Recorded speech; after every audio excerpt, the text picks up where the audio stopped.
How am I going to keep my shipping moving from the north to the south? I can help with that by opposing a protective tariff. You've got my vote. How can I stop the rich from taking my money? Wait, I can help you by opposing the funding and assumption plans. You got my vote. Who is this mystery man that can save us all?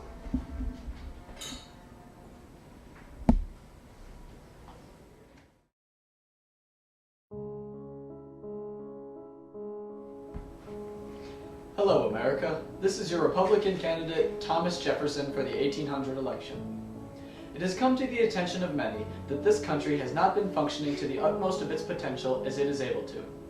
Those seeking to be leaders, like Alexander Hamilton and John Adams, do not have the ideas or motivation needed to keep this great nation in top shape.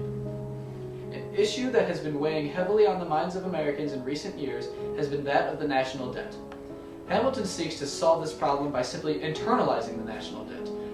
Reallocating the debts so that the states have to pay the national government is clearly unfair to states who have diligently begun to pay their sums, and the states who have slacked off get an unfair break on paying money owed. Hamilton's assumption plan also seeks to hurt the people who were forced to sell their state bonds at low prices in order to survive. The greedy creditors who purchased the bonds will now receive full compensation through the proposed national bank. This is unfair and undemocratic because the national government will be giving money to the rich and stealing straight from the pockets of the poor. A standing army is a disturbing increase in the power of the national government. Supported by Adams and with Hamilton as the second in command, it could be used by the Federalist supporters to suppress the good people of this country in ways similar to those of the Whiskey Rebellion. I think we all remember what Adams's misguided judgment accomplished. Absolutely nothing. When an unnecessarily large militia force was led to quell the harmless farmers, they found no opposition. Not only were the president's actions ridiculous, it is frightening to think that those farmers were marched on for expressing their political views and protesting the government, both of which are protected by the Constitution. The Sedition Act, approved by Adams, is completely against the First Amendment and would allow the president to imprison anyone he chooses for criticizing his totalitarian ways.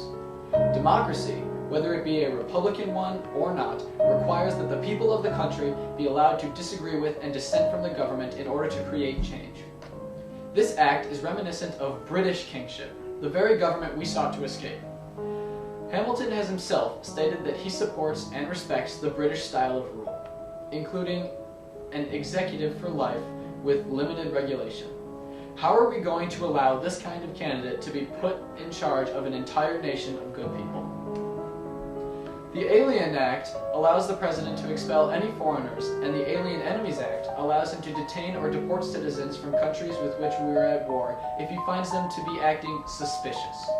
This is a gross violation of the habeas corpus rights given in the Constitution and the Bill of Rights. The Federalists hug the Constitution close as their protector and the supreme law of the land, yet violate the parts of the document that they need to serve their own interests. The Naturalization Act was an underhanded attempt to remove a large portion of Republican votes which we received from the educated and able-minded immigrants that have recently made the long and strenuous journey to come to our great nation. America was founded on the values of liberty and equality. Not only are Adams and Hamilton violating these fundamental principles, they are supporting the use of political power in order to help their faction win the election. I support the rapid increase of republicanism in France, where they are going through the same thing that we were going through not 15 years ago. They are revolting against an unjust government just as we did, and are creating a new constitution just as we did. I have a good idea of what kinds of changes need to be made in order to support a nation that is for the people and by the people. Hamilton and Adams seek to undermine this ideal. Hamilton does not trust the people of this country. He believes in democratic excess, as if giving power to the people is a problem. He is merely making excuses for grossly overpowering the national government. Adams, in turn, trusts Hamilton. I, on the other hand, put faith in you to make the right decision. I believe in the virtue and vigilance of the people of America, and also am confident you will choose what is best for our great nation. Thank you. This is Thomas Jefferson.